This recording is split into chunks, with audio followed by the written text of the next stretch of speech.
The Reverend Nun initially declines but eventually consents on the condition that they observe a vow of silence for Victoria until the following day. Father Burke and Sister Irene retire to their respective rooms, while Frenchie departs. As he walks through the shadowy woods, Frenchie notices a figure that bears a striking resemblance to Victoria moving among the trees. Intrigued, he decides to follow her deeper into the woods. Armed only with a single lantern, he navigates the area, surrounded by graves. Suddenly, a demonic nun descends from above and launches an attack. Frenchie manages to evade her, grabbing a cross from the ground for protection. Meanwhile, during their supper, Father Burke inquires about Sister Irene's visions, which she has experienced since childhood. These visions were instrumental in her meeting with Bishop Foam, a figure also known to Father Burke. Curiosity piqued, Father Burke seeks further information about her visions. Sister Irene explains that her dreams vary but share a common message. Mary points the way. Father Burke recalls a similar case from his past in France, where he was tasked with investigating a boy who experienced visions. The investigation ultimately revealed that the boy was possessed. Father Burke performed the church's rituals, binding the boy's limbs as he growled like a beast. After a grueling exorcism, the demon was expelled, but the boy, named Daniel, succumbed to severe injuries, weighing heavily on Father Burke's conscience ever since.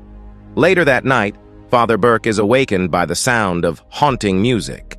He ventures outside his room to investigate the source of the eerie melody.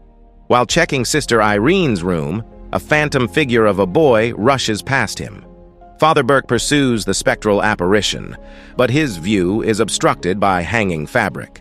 Suddenly, the boy vanishes, tapping Father Burke's back before disappearing into the darkness. Undeterred, Father Burke continues his pursuit into the woods, wielding his flashlight.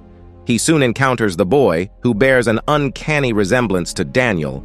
The boy calls out to him and, to Father Burke's horror, vomits forth a snake that attacks him, sending him tumbling into an open coffin, equipped only with a bell for his would-be grave. Simultaneously, Sister Irene awakens from her slumber and explores the chapel. As she wanders, the ominous presence of Valak manifests as a reflection behind her. She stumbles upon a chamber filled with nuns in silent prayer, their heads bowed. A towering shadow of a nun approaches the mirror, which shatters as Valak emerges. Sister Irene hears the tolling of a bell and realizes it may be Father Burke.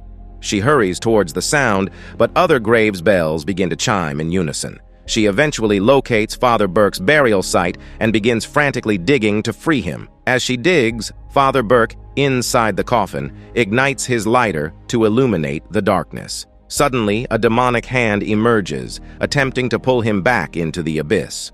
Fortunately, Sister Irene's determination prevails, and she successfully frees him from the grave. Together, they discover occult books hidden in the coffin. The following morning, they return to the chapel to resume their investigation. Upon their arrival at the abbey, only Sister Irene is permitted to enter. She encounters the Reverend Nun, who leads her to a room occupied by a nun deeply immersed in prayer. As Sister Irene approaches the praying nun, she is prevented by another nun, who insists on not disturbing Sister Ruth's devotions, as they serve to keep evil at bay. Sister Owana instructs Sister Irene to follow her, as her presence is expected. During this time, Frenchie finds himself at a local tavern, where he learns of a patron's 12-year-old daughter who committed suicide by hanging after witnessing something horrific. Frenchie informs the bartender of his visit to the abbey with Father Burke and Sister Irene, prompting a warning that they might become the next victims. Meanwhile, Father Burke immerses himself in the study of occult books discovered in the chapel. While perusing a volume about Valak, he becomes aware of a disturbance outside. Investigating, he realizes that it emanates from the gate through which Sister Irene had entered. The gate, once opened, now appears firmly shut.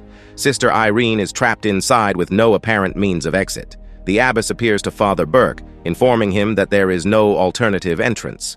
Father Burke attempts to inquire about the significance of the key found with Victoria, but the abbess cryptically asserts that it is too late and that Irene is beyond salvation. Her body appears to go limp, and Father Burke seeks to lift her veil to see her true state, but the demonic entity within her violently restrains him. Inside the abbey, Sister Irene awakens from another unsettling vision of Valak. As she sits up in her bed, she notices a fellow nun in prayer. Drawing near, the nun begins trembling. As Sister Irene reaches for prayer beads, the nun suddenly materializes behind her before vanishing once more. She explores beyond her room and is again confronted by the demonic presence of Valak. As she attempts to flee, a hand grabs her from the side, silencing her. The hand belongs to Sister Oana, who aids her in hiding and urges her to leave and seek refuge in the chapel. Following Sister Oana's guidance, Sister Irene arrives at the chapel, where she encounters other nuns engaged in prayer.